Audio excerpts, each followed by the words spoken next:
बात निकलेगी तो फिर दूर तलक जाएगी।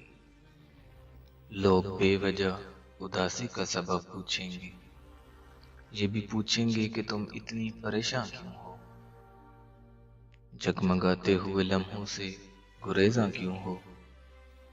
उंगलियां उठेंगी सूखे हुए बालों की तरफ, एक नजर देखेंगे गुजरे हुए सालों की तरफ।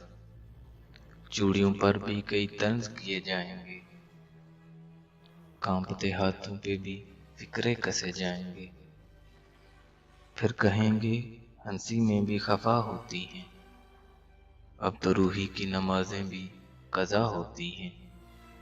लोग जालिम हैं, हर एक बात का ताना देंगे, बातों बातों में मेरा जिक्र भी ले आएंगे।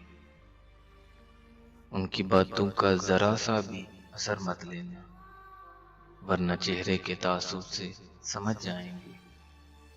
चाहे कुछ भी हो सवालात न करना उनसे, मेरे बारे में कोई बात न करना उनसे।